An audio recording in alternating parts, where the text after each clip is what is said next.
and the checklist of normal. I'm interested in this sort of weird, people who have chosen to avoid conforming to the masses, at least in some parts of their lives. Rich is my word for someone who can afford to make choices, who has enough resources to do more than merely survive. You don't need a private plane to be rich, but you do need enough time and food and health and access to be able to interact with the market for stuff and for ideas. The Swami, pictured on the cover of this program, is rich. Not because he has a fancy house or a car. He doesn't. He's rich because he can make choices and he can make an impact on his tribe. Not just choices about what to buy, but choices about how to live. Human beings prefer to organize in tribes, into groups of people who share a leader or a culture or a definition of normal. And the digital revolution has enabled and amplified these tribes, leaving us with millions of silos, groups of people who respect and admire and support choices that outsiders happily consider weird, but that those of us in the tribe realize are normal, our normal.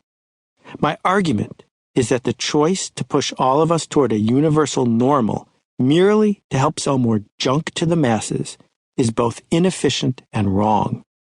The opportunity of our time is to support the weird, to sell to the weird, and, if you wish, to become weird. The battle of our time.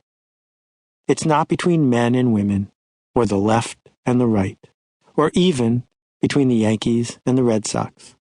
The epic battle of our generation is between the status quo of mass and the never-ceasing tide of weird. It's difficult to not pick sides.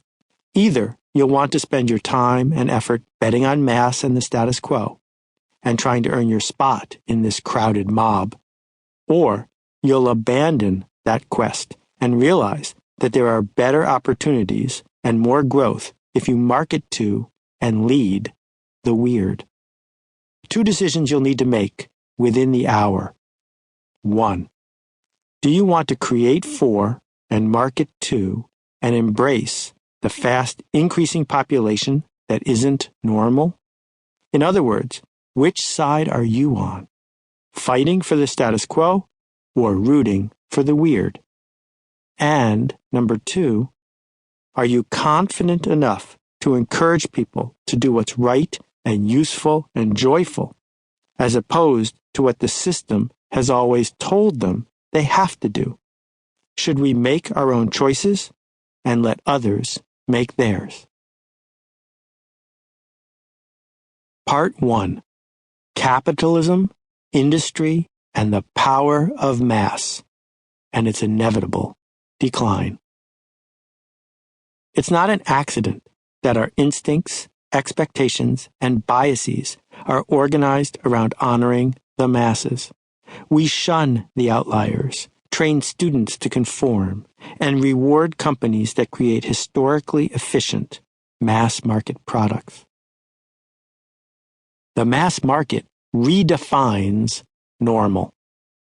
The mass market, which made average products for average people, was invented by organizations that needed to keep their factories and systems running efficiently. Stop for a second and think about the backwards nature of that sentence. The factory came first. It led to the mass market, not the other way around. Governments went first because it's easier to dominate and to maintain order if you can legislate and control conformity. Marketers, though, took this concept and ran with it. The typical institution, an insurance company, a record label, a bed factory, just couldn't afford mass customization, couldn't afford to make a different product for every user. The mindset was, this is the Eagles' next record. We need to make it a record that the masses will buy, because otherwise it won't be a hit, and the masses will buy something else. This assumption seems obvious, so obvious